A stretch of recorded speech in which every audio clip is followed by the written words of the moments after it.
গতকালকে সত্যি খুবই খারাপ লেগেছে। আজকের পত্রিকা দেখেও যেটা আমরা দেখলাম, যারা বিগত আন্দোলনে বলবো না, শুধু 5ই আগস্টকে কেন্দ্র করে তার কাছাকাছি সময়ে আন্দোলনে যারা অঙ্গ হারিয়েছেন, বিভিন্নভাবে আহত হয়েছে, তাদের চিকিৎসার জন্য তারা সেখানে উপদেষ্টাকে ঘেরাও করে রেখেছিলেন। এর চেয়ে দুর্ভাগ্য আর কিছু নাই, এর চেয়ে দুর্ভাগ্য আর কিছু নাই। আজকে সরকারের লোকজন, উপদেষ্টারা বা তার কাছাকাছি যারা আছে, তাদের মধ্যে অনেকে বলেন যে ধৈর্য ধরেন। আমরা তো ধৈর্য ধরে আছি। শেখ মুজিবও এরকম বলছিল, ধৈর্য ধরেন, 3 বছর কিছু দিতে পারবো না। কিন্তু 3 বছরে দেখা গেছে দেশটাকে দুর্ভিক্ষ দিছিলেন, তখন তার কেউ ধৈর্য ধরে নাই। এই সরকারকেও বলবো, ধৈর্য তো ধরে আছে, কিন্তু ধৈর্য ধরার মধ্যে আপনি বলতেছেন নির্বাচন পিছাবেন, সেটাও সবাই মেনে নিছে। কিন্তু যেগুলো বেসিক নিড, অতীব জরুরি, সেগুলো তো আপনি দিতে পারছেন না। আজকে যারা পঙ্গু হয়েছে, আহত হয়েছে, তাদের চিকিৎসা দিতে ধৈর্য ধরতে হবে কেন?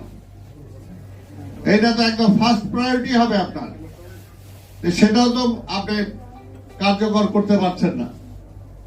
পাশাপাশি যেটা যে সেই সরকার আমলে নিজেরা চুরি, বাটপারি, লুট করার কারণে যে বিভিন্ন জিনিসপত্রের দাম বেড়েছে, সেই সমস্ত দাম কমানোর তো আপনাদের কোনো অ্যাকশন আমরা দেখতে পাচ্ছি না। নিত্য প্রয়োজনীয় দ্রব্যের দাম তো 1 ফুটাও কমে নাই, বরঞ্চ বাড়ছে। শাক সবজির দাম, যেটা তো আমরা ইম্পোর্ট করে আনি না, সেটাও আজকে কমাতে পারেন না আপনি। তাহলে কি করতেছেন? বিদ্যুতের দাম কমান নাই, বিদ্যুতে হাজার হাজার কোটি টাকা যারা লোপাট করছে, সেই সমস্ত আইন তো এখনো বাতিল করেন নাই, বা তাদেরকে তো ধরেন নাই। যে শুধু ব্যাংক যারা লুটপাট করে নিয়ে গেল হাজার হাজার কোটি টাকা, তারা তো এখনো বহাল তবিয়তে আছে, তাদেরকে তো আপনি আইনের আওতায় আনেন নাই। তাহলে ধৈর্যটা কোথায় ধরবো আমরা? ধৈর্যটা কোথায় ধরবো? আপনি পানির দাম কমাইতে পারেন নাই, আপনি ট্যাক্স কমাতে পারেন নাই, অহেতুক ট্যাক্স যে সমস্ত সরকার বাড়িয়েছিল সেগুলো তো কমাতে পারেন নাই। ধৈর্যটা আপনি কোথায় ধরতে বলেন?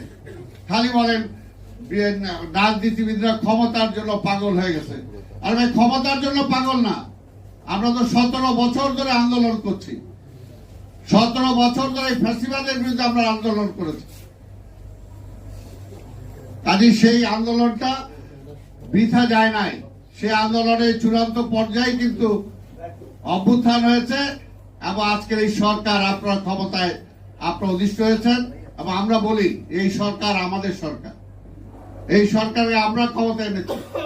আমাদের নেতা দেশনায়ক তারেক রহমান বলেছেন, এই সরকারকে ব্যর্থ হতে দেওয়া যাবে না। ব্যর্থ হলে কি পরিণতি হবে সেটাও তিনি বলেছেন। সেই কারণে আমরা যে সমালোচনা করি, এটা তো আপনার ভালোর জন্য করি, যে আপনি এই কাজগুলো করেন, উপদেষ্টা বাড়াবেন। আমরা তো বলেছি উপদেষ্টা বাড়ান, কিন্তু জনগণের চিন্তার বহিঃপ্রকাশ তো করতে হবে, জনগণের পছন্দের মানুষ তো হইতে হবে। যে যাদেরকে নিলেন তারা এই সমাজে কতটুকু কাজ করতে পারবে, কতটুকু পরিবর্তন আনতে পারবে, তাদের উপর জনগণের কতটুকু আস্থা আছে, সেই আস্থাশীল লোকগুলোকে আপনারা নেন, তাহলে তো জনগণের কোনো বাধা থাকবে না। এর জন্যই বলেছি যে এখন থেকে যে কোনো কাজ এই সরকার করতে হলে, গুরুত্বপূর্ণ যে কোনো সিদ্ধান্ত নিতে হলে, আমি বলবো আন্দোলনকারী সকল রাজনৈতিক দলের সাথে আলোচনা করে যে কোনো সিদ্ধান্ত নেওয়া উচিত।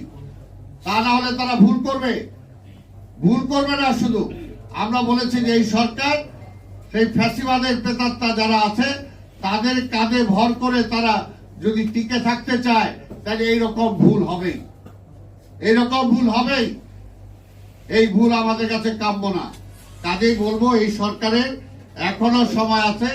আমরা বলবো সময় আমরা দিতে চাই, জনগণ দিতে চায়, কিন্তু সেই সময়টা তো কাজে লাগতে হবে। 100 দিন পার হয়ে গেছে, কিন্তু সময়টা কতটুকু কি দিতে পেরেছেন জনগণ তো সেটা হিসাব কিতাব করবেই, হিসাব কিতাব করবেই। তা না হলে কি হবে? তা না হলে যেমনি আওয়ামী লীগ মুক্তিযুদ্ধ ও মুক্তিযোদ্ধাদেরকে নিয়ে ব্যবসা করেছে, কয়দিন পরে আপনাদেরকেও যাতে না বলে যে 5ই আগস্টের অভ্যুত্থানে যারা শহীদ হয়েছেন তাদেরকে নিয়েও আপনারা সেই কাজ করছেন, এটা যাতে কেউ না বলে এখন থেকেই আপনাদের সেই ব্যাপারে সচেতন হওয়া দরকার, সচেতন হওয়া দরকার। কারণ পরিষ্কার কথা যেটা আমরা বলতে চাই, পরিষ্কার কথা বলতে চাই, যে যত কথাই বলেন সেই স্বাধীনতার আগে থেকে ভোটের জন্যই লড়াই করছি, আমরা ভোটের জন্যই লড়াই করছি। পাকিস্তান আমার ভোটের অধিকার দেয় নাই, লড়াই করেছি। 7ই মার্চের বক্তৃতা শুনে দেখেন কি আছে সেখানে।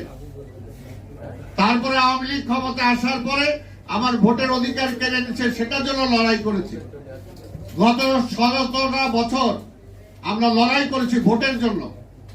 ভোটের কথা বলবো না, আমরা তো কি বলবো? জনগণের প্রতিনিধি জনগণ নির্বাচিত করতে পারবে না, তা আমরা এটা চাবো না, তা কি চাবো? একটা অনির্বাচিত সরকার চাবো? কোন অবস্থাতে অনির্বাচিত সরকার দীর্ঘদিন ক্ষমতায় থাকতে পারে না। যদি থাকে তাহলে আরেকটা ফ্যাসিস্টের জন্ম হয়। যেমনি এখন অনেকে উকি ঝুঁকি, যাদের বক্তব্যে অনেকটা সেই রকম মনে হয়, সেরকম মনে হয়। কাজে বক্তব্য দেওয়ার ব্যাপারে সবাইকে সচেতন থাকা দরকার। আমরা চাই ভোটের অধিকার মানুষ ফিরে পায়। সরকারে কারা থাকবে সেটা জনগণ ম্যান্ডেট দিবে, কারা সরকার, কারা রাষ্ট্র পরিচালনা করবে, এটা পরিষ্কার। এই ব্যাপারে কোনো আপোষ নাই, এই ব্যাপারে কোনো আপোষ নাই। কোন ব্যক্তি, কোন গোষ্ঠী দীর্ঘদিন ক্ষমতায় থাকতে পারবে না জনগণের ম্যান্ডেট ছাড়া। এই জন্য আমরা দেশ স্বাধীন করি নাই, এর জন্য 5ই আগস্টের অভ্যুত্থান হয় নাই। এই কথাটা মনে রাখতে হবে, এই কথাটা মনে রাখতে হবে। তাই আমি বক্তব্য দীর্ঘায়িত না করে আজকে শুধু এটাই বলবো, ক্ষমতার চেয়ারটা খুব মজার, ক্ষমতার চেয়ারটা খুব মজার, কিন্তু আবার খুব রিস্কও আছে, এটাও মনে রাখবেন। শেখ হাসিনা ক্ষমতার চেয়ারে বসার পরে সে হিতাহিত জ্ঞান হারিয়ে ফেলেছিল। মনে করেছিল সেই 41, 42, 50 সাল পর্যন্ত ক্ষমতায় থাকবে। তার আবার সরাইকে তার ক্ষমতার কেন্দ্রবিন্দু ছিল প্রতিবেশী রাষ্ট্র। আর এখানে একটা বিশেষ শ্রেণী ব্যুরোক্রেসিতে, আমলাদের মধ্যে, আবার রাজনীতিবিদদের মধ্যে কিছু কিছু জায়গায় বিশেষ শ্রেণীতে সৃষ্টি করেছিলেন।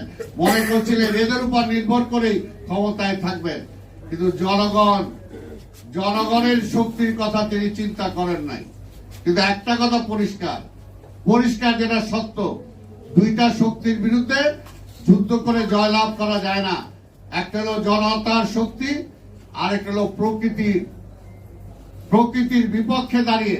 ঝড় যখন আসে তখন মসজিদও দেখে না, মন্দিরও দেখে না, তখন কিন্তু সব উড়ায় নিয়ে যায়। ঠিক তেমনি জনতার শক্তি আপনারা দেখেছেন যে কিভাবে গণভবনের ইট ভেঙে নিয়ে গেছে, শেখ হাসিনার খাট ভেঙে নিয়ে গেছে, শেখ হাসিনার শাড়ি কিভাবে নিয়ে গেছে। এটা হলো আক্রোশ। যে গণভবনে বসে জনগণের উপর অত্যাচার চালিয়েছেন, ওগুলো মনে করছে এটা একটা প্রতীক। এই যে ফ্যাসিস্ট, সেই ফ্যাসিস্টের অঙ্গ হানি করে আমি নিয়ে গেলাম, সেটার উপর একটা থুতু মারলাম, সেটার উপর একটা ঢিল মারলাম। এটা হলো তার প্রতিবাদ। সেই কারণে এই দুইটা শক্তির বিরুদ্ধে কেউ কোনোদিন জয়লাভ করতে পারে নাই। এই সরকারকেও বলবো যে আমরা যুদ্ধ করে দেশ স্বাধীন করেছিলাম, এখনো যেমনি আজকে পঙ্গুদের নিয়ে এটা হচ্ছে, এখনো কিন্তু 71-এর মুক্তিযুদ্ধে যারা পঙ্গু হয়েছিলেন, এখনো আমরা দেখি অনেকে ভিক্ষার থালা নিয়ে বিভিন্ন জায়গায় ভিক্ষা করে বেড়ায়। একটা জাতির জন্য এটা কখনো মঙ্গল না, এটা কলঙ্ক। তাই আমি বক্তব্য দীর্ঘায়িত না করে আজকে বলবো, এই সরকারকে আমরা সময় দিয়েছি, আমরা দিতে চাই, কিন্তু ভবিষ্যতে যাতে এই সমস্ত আবল তাবল সিদ্ধান্ত না হয়। যে কোনো সিদ্ধান্তের ব্যাপারে আন্দোলনকারী প্রতিটা রাজনৈতিক দলের সাথে আলোচনা করেই যাতে রাষ্ট্র কিভাবে পরিচালনা হবে, সরকার কিভাবে পরিচালনা হবে, কোন সিদ্ধান্তটা আগে দরকার, কোন সিদ্ধান্তটা পরে দরকার, অবশ্যই যাতে রাজনৈতিক দলগুলোর সাথে আলোচনা করেই নেওয়া হয়।